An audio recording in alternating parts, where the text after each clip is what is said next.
Kevin Nelson. Here's a look at what's going on this week in the news. We begin with news from the Vatican. At the Angelus prayer this past Sunday at the Vatican, Pope Francis called on Muslims and Jews in the Holy Land to moderation and dialogue. Tensions in Jerusalem have been very high since July 14th, when 3 Israeli Arabs armed with knives and guns killed 2 Israeli police officers at an entrance to the site the Jews called Temple Mount and the Muslims called Haram al-Sharif.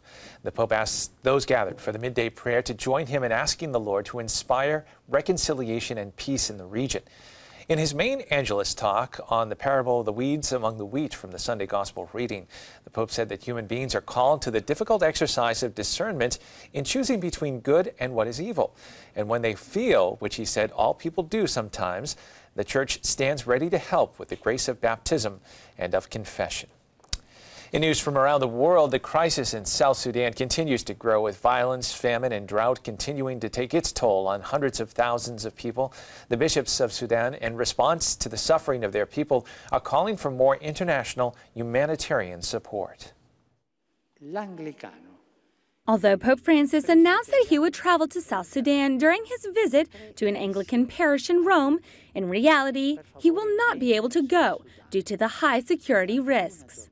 Without any reliable numbers, it is estimated that 2.5 million have been displaced and tens of thousands killed as a consequence of the civil war, involving crimes that are nearing a genocide.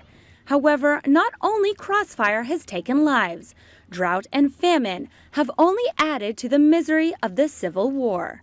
It needs a big way of response to alleviate the situation. People are dying. Let us be human, all of us. Those who are dying are human beings. And I think that is what I really mean. We need humanitarian support. Ercolano Lodu is the bishop of the South Sudanese Diocese of Ye, on the border of Uganda and the Democratic Republic of Congo. He describes a country on the edge of an abyss. It is a situation which, because of war, produces famine, suffering, of hunger. And it is a situation actually of fear, and it is a situation in which people are desperate. A situation in which people are leaving South Sudan, running to the neighboring countries to become refugees, particularly in Uganda, in Congo, but also in Sudan. They go to Sudan, with which South Sudan was a part of. The desired independence in 2011 opened a new horizon for a population hitherto united by a common goal. Along with their separation from Sudan, they hoped that the peace they longed for would be attained, following the civil war which Sudan experienced between 1985 and 2005. The bishop laments that the international community, which enthusiastically welcomed this process, has now forgotten his country. Looking now at news from around the country, on July 23rd, San Antonio law enforcement officials found 8 bodies inside the trailer of an 18-wheeler sitting in the parking lot of a Walmart. The 8 people who died were among 39 people packed in the trailer and suffering from extreme dehydration and heat stroke. At least 20 others rescued from the truck were in critical condition and transported to the hospital. 2 later died, and by July 24th, the death toll was at least 10. San Antonio Police Chief William McManus called it an horrific tragedy and said it was being looked at as a human trafficking crime. Archbishop Gustavo Garcia Sierra of San Antonio said in a statement that there are no words to convey the sadness, despair, and yes, even anger we feel today. He called on everyone, churches, law enforcement, state and national elected officials, civic organizations, charitable groups, to prioritize the immigration issue and truly work together in new ways for common sense solutions. More news from around the world. Plans are well underway for the World Youth Day 2019 in Panama. We reported a few weeks ago that the theme song had been chosen.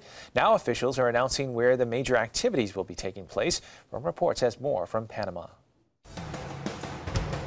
This is where most of the events of World Youth Day in Panama 2019 will be held. It is called the Cintacosteria Uno. All of the world's Episcopal conferences were in agreement that the Cintacosteria would be the best option. The big events, where the largest number of people are the main acts with the Holy Father. These are the events that will take place on the Cinta Costera. They have the approval of the Vatican's Gendarmerie, whose specialists consider it suitable to guarantee Pope Francis's security. Pero en estos momentos At the moment, we can assure that all security sectors are available to make World Youth Day a success in terms of administration, security, and emergency matters.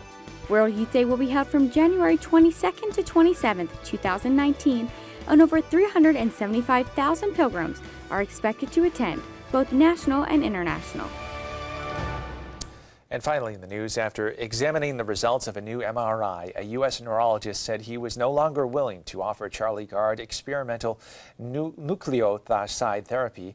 As a result, Charlie's parents, Chris Gard and Connie Yates, announced in London's High Court July 24th that they had ended their legal struggle to take their baby overseas for treatment.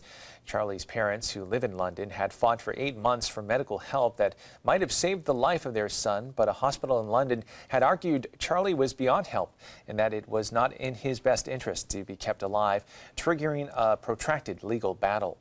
Charlie, who suffers from a rare mitochondrial disease, will now receive only palliative care and most likely could die before his first birthday, August 4th.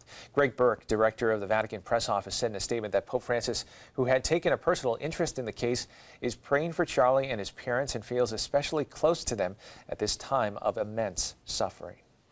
Well, that is all the information we have for you this time. I'm Kevin Nelson. Don't forget, you can keep up to date on Catholic news throughout the week with Catholic Newsbreak right here on the Catholic TV network.